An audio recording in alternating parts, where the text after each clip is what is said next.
mic. All right, channel, climbing, Chipotle. I didn't agree to be on here. I'm gonna sue her. I didn't consent to having my likeness being used.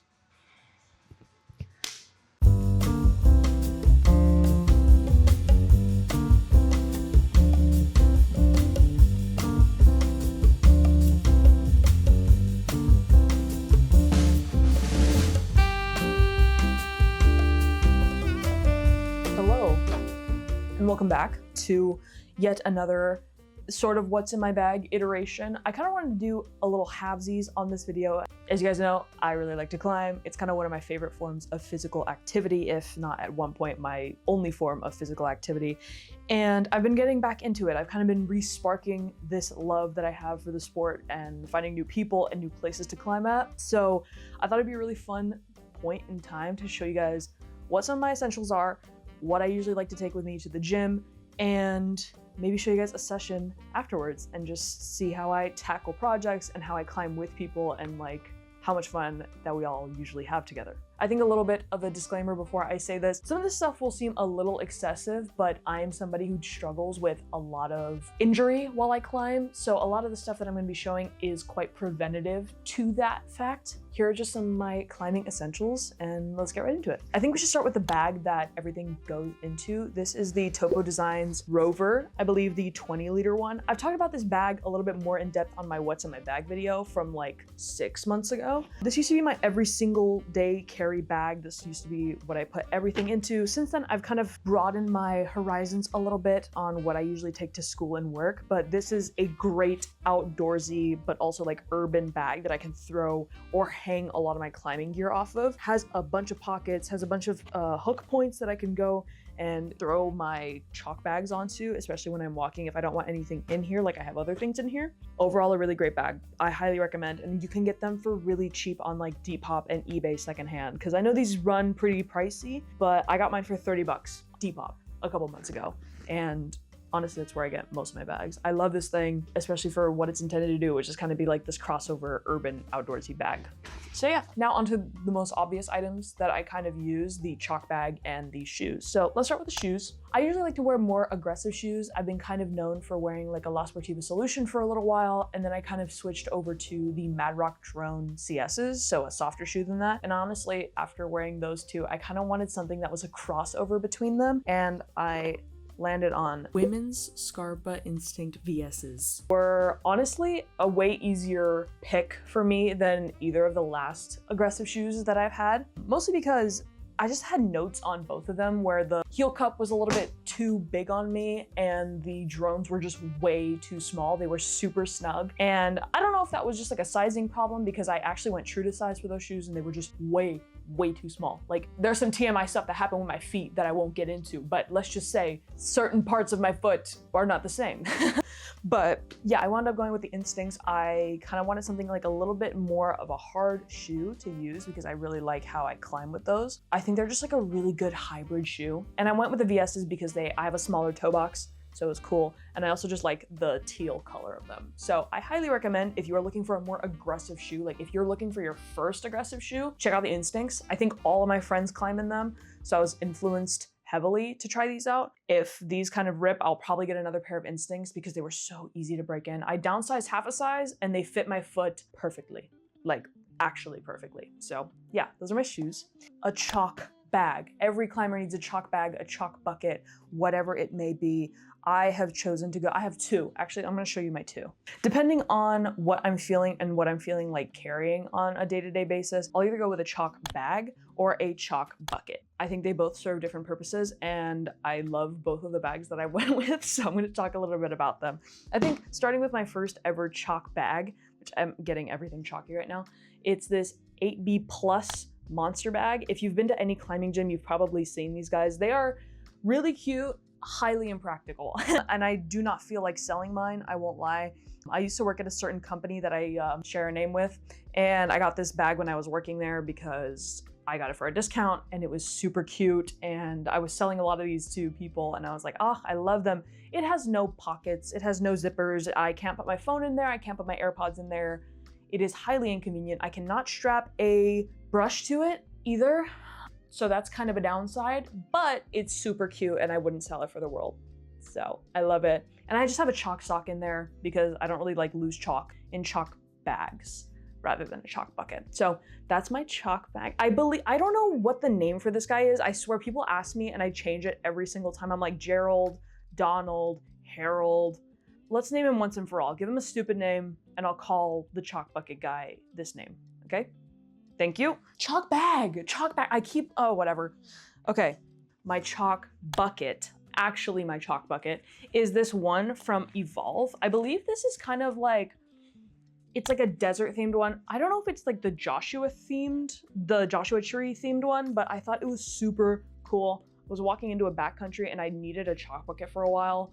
One of my things was it just needed to have zippers on both sides so I could hold my phone and my AirPods. I needed a place to store brushes, and I also needed a magnetic closure, which this all has. I'm not gonna open and close it right now because it's going to poof dust into my face and chalk into my face, but just know it is a great option, whatever chalk bucket you want. I know there are so many cool ones to customize. I don't know if they sell this one anymore. If they do, I'll like put it in the description just in case you guys are interested, but just check out Evolv's chalk bags. They have some really cool options, but I think a lot of people are getting crazy and creative and cool with just like customizing climbing gear because it's getting super trendy. But with the very bare necessities out of the way, I think I'm gonna go into what I wear when I climb, because I think that's like a point of interest for a lot of people, like showing up dripped the hell out. One of my favorite shorts to wear, especially during the summertime, are these Patagonia baggies.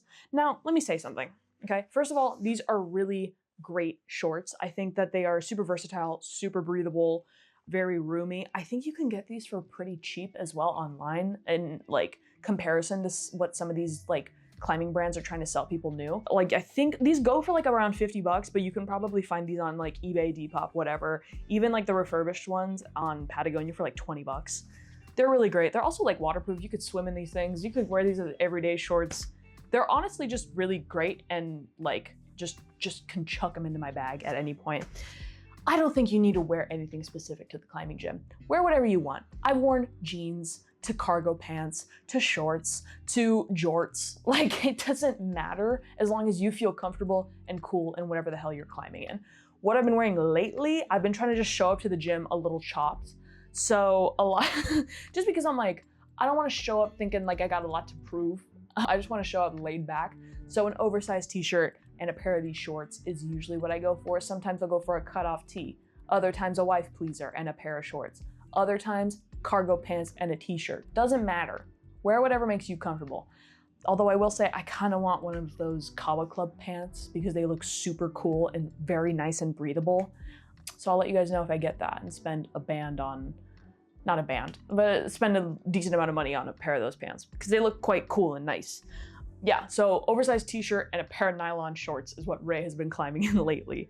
Next up, okay, these are kind of more so like self-care, kind of preventative injury items. Some of these you might not need, but they are surely something that I find necessary for myself.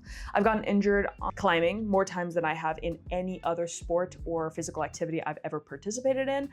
I had a pulley injury, I damaged my shoulder, my knee, my wrists, a lot of different things. Now my ankle is giving me a lot of pain, so maybe I'm just like the unluckiest person on the planet, or maybe I just climb like an idiot, who knows? But I've learned from my mistakes, and with every injury, I'm learning how to take care of my body a little bit more, and that is where this resistance band comes in. This is a little bit of a crazier resistance band. I usually use anywhere from like 5 to 15 pounds. This is like 15 to 35 pounds of resistance, but I usually will do warm-up exercises using these guys. I think they're really great for my upper body.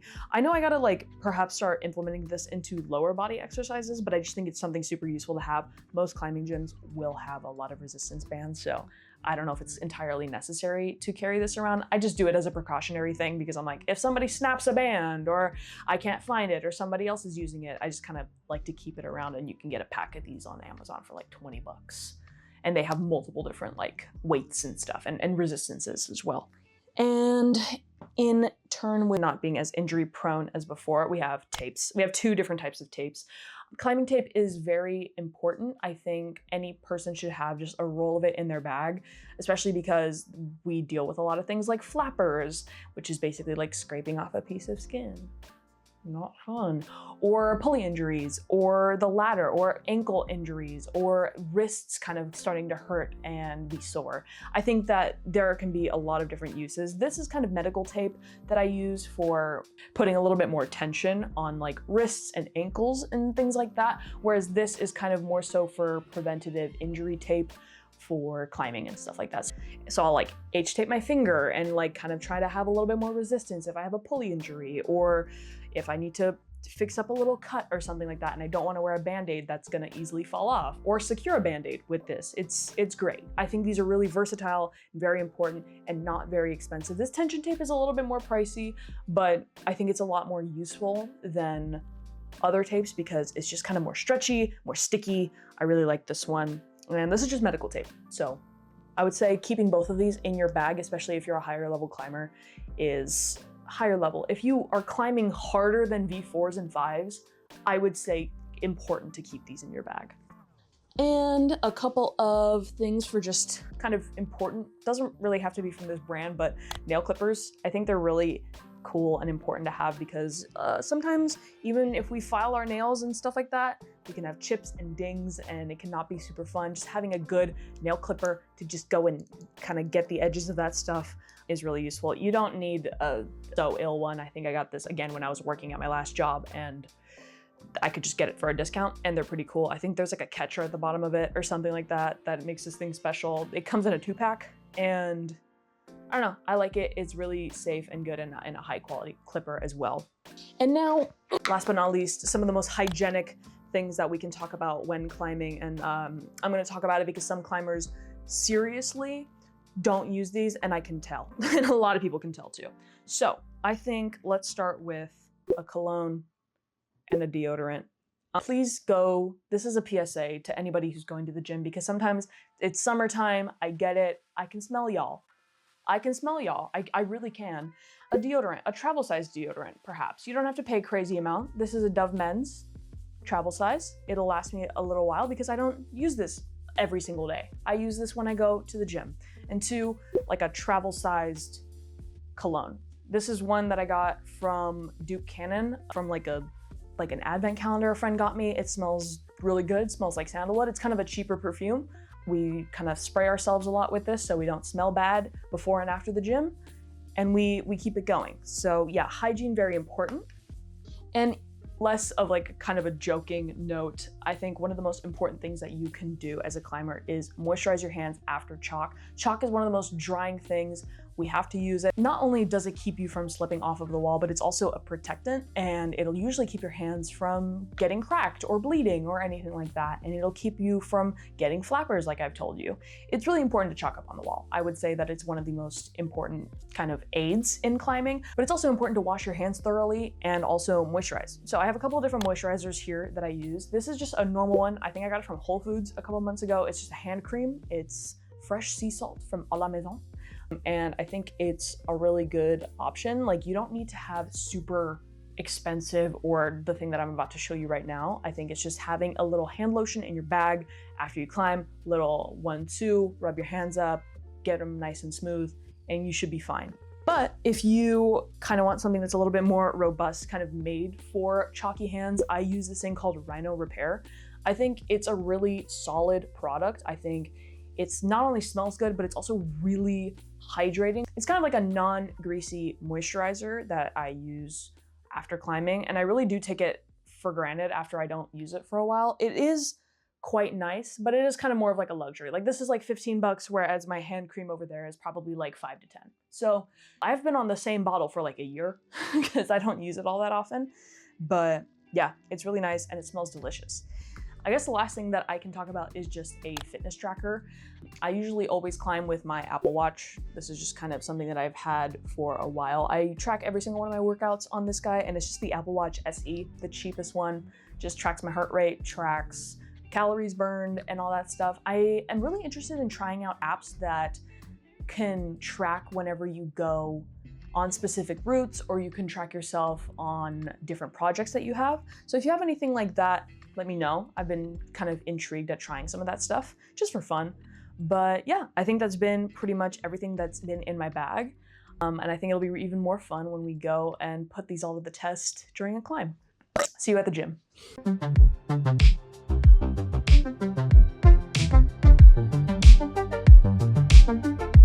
Hello, we're at Movement Wrigley. This is Kyle. I'm gonna do the warm-up that I usually like to do whenever I climb because I have had a stint of injuries in the last couple of years and I do not want to do that again. So we're gonna do that. Most of the time, I don't really bring resistance bands here because they have them.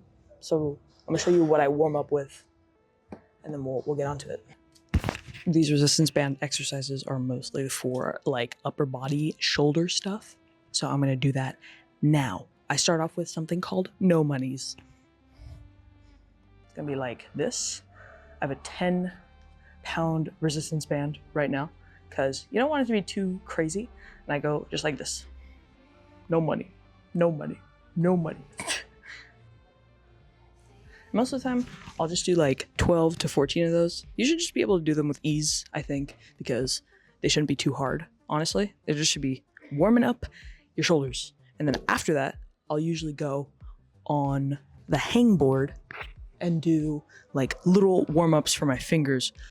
This is like an awkward angle, but what I usually do is I just go on this hangboard, which is like a slow step up, and then I'll just grab either the 16 or the 14 millimeter edge, and I'll slowly just start putting pressure by dragging my hands. He don't talk much, but when he does, he's filled with wisdom. And I usually do like 8 seconds on that. Maybe it wasn't 8 seconds, but that's okay. And I'm gonna show you the next workout. With every single warm-up, I alternate between the resistance band and that thing for what I just did. Sometimes I'll like increase or decrease the millimeter edge. So we'll go from 16 to 14 to 12. Very simple. That's like my warm-up. I'll show you the next couple things that I do. The next one, I don't know what this is called, but it's gonna be like an extending thing. You hold out your resistance band, you go like this. It might be hitting my mic, I apologize. Do that for like 12 to 14 reps. And then back to the hangboard.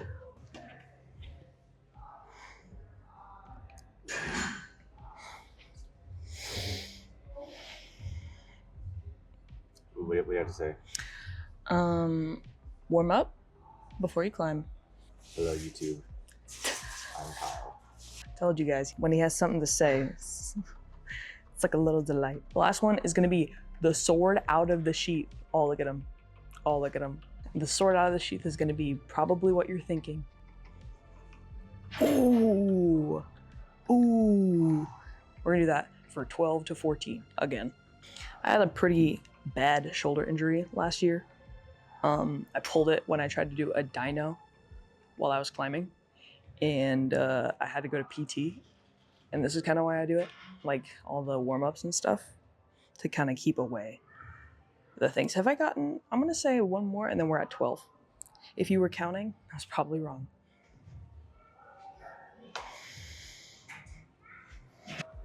Boom. Last exercise done. Also, don't neglect the legs. Here are a couple of my leg stretches that I don't know what to call, but here's what I do. Also, toe check. A little bit of these. One of these. This is the butterfly. I know what this one's called. Y'all, I'm feeling quite granny status lately. I've been telling Kyle because I've been feeling a lot of soreness in my hips, some of my legs, some of my back. Like, I feel like I have to really stretch every single morning when I get up because I'm starting to feel it. I hit 21. You hit 21 and you start to grow old. How I'm starting to feel like a grandma. Like my hips are sore. My back is hurting. I know. You hit 21 and you start to go downhill, man. Is that how it works? No, absolutely. Athletic peak like 30. I was about to say it's probably 30, but I'm feeling it now. Oh, and then this one. Is it called is this one called like the frog stretch or something? Do you know? This is what y'all do for the frog pose, I think. People are gonna be like, this is not a frog pose. Do that. Open up your hips, girls. Trust me. Or you'll end up like Ray at 21.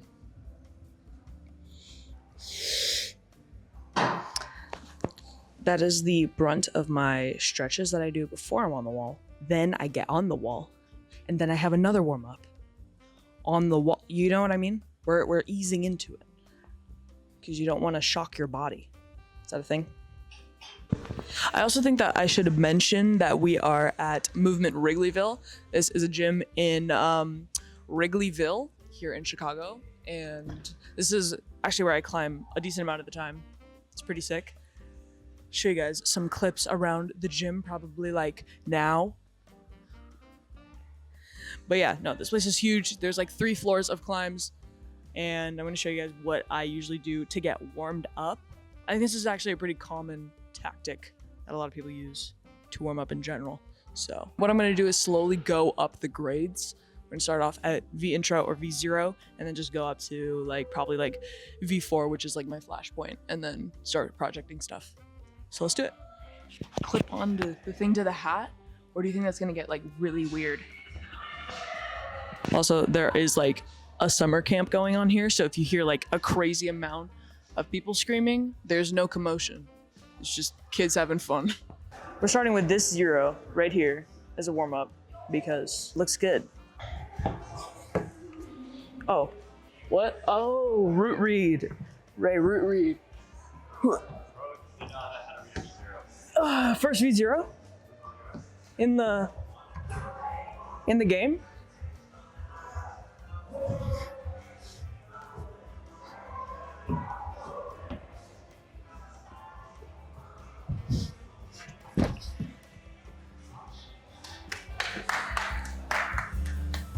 This V1 next on the docket.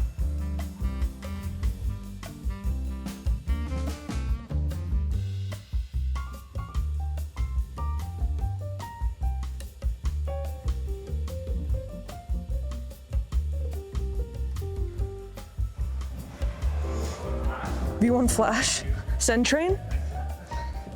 Little 2 for next.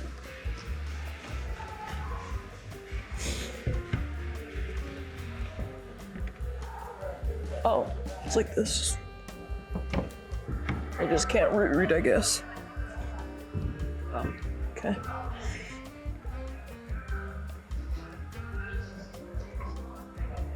Reefer. This one's like getting crimpy. I like it. What are they playing in this gym, bro? Jesus. Do y'all's gyms also play like absolute BS? Like, or is it just the couple of gyms that I go to?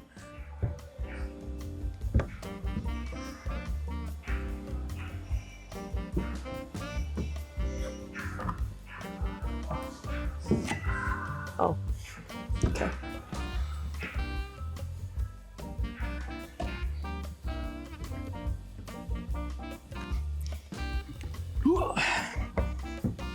Epic. That was fun. No, but I feel like climbing gyms just have some of the wackest music playing at all times. They might have like some lo-fi rap going on, or like house music remixes of popular songs. I'm just like, what is going on? This is like some generic department store pop playing. I don't even know what's going on. The music is just getting worse. Like this little 4.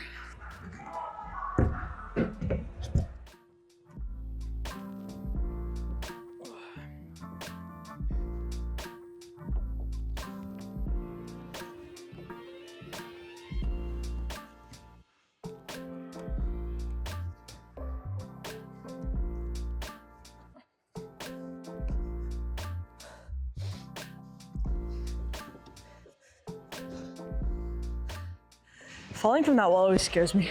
Just realized that my warm-up is now done and I can start projecting. My project point is like V5, V6, depends. Sometimes I can flash 5s. Sometimes they take me like a couple weeks to do. Oop. And Kyle's projecting this V6 right now. It's like a crazy like paddle dyno move. Oh, they're actually starting to play cool music here. Hopefully you can't hear it and neither can YouTube, but sometimes projecting looks scarier than other times. Right now, I'm having like a very low energy day. So these projects look a little bit more daunting to me, but we're gonna push through.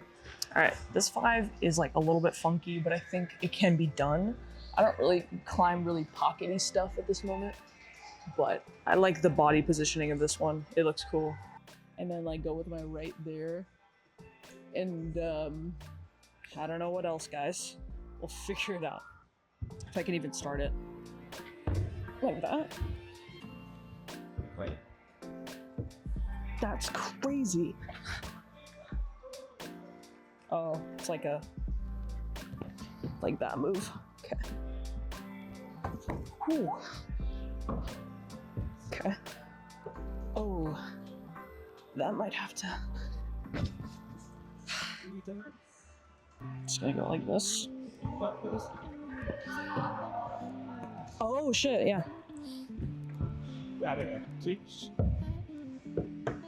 Okay.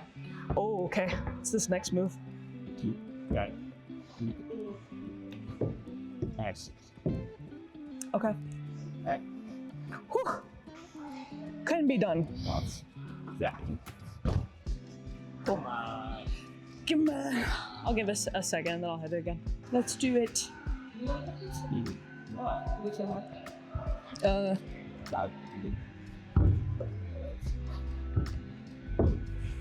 Oh.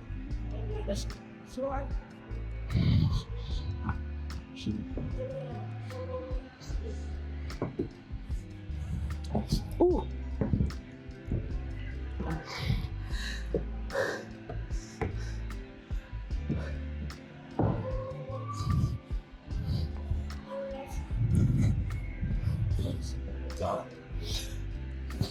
Whew. Yay! Whew. That's feeling very hot, yeah. Well, I had to learn from your mistakes. Sorry for all the people that heard me panting into the mic for that. Send train. You're welcome, bro. Well, thank you guys so much for watching this video. I hope you guys enjoyed it. I also hope you can't hear whatever they're playing right now in the background. Anyway, if you guys liked this video, let me know. If you didn't, let me know why. And I'll see you guys in next week's video. As always. Bye.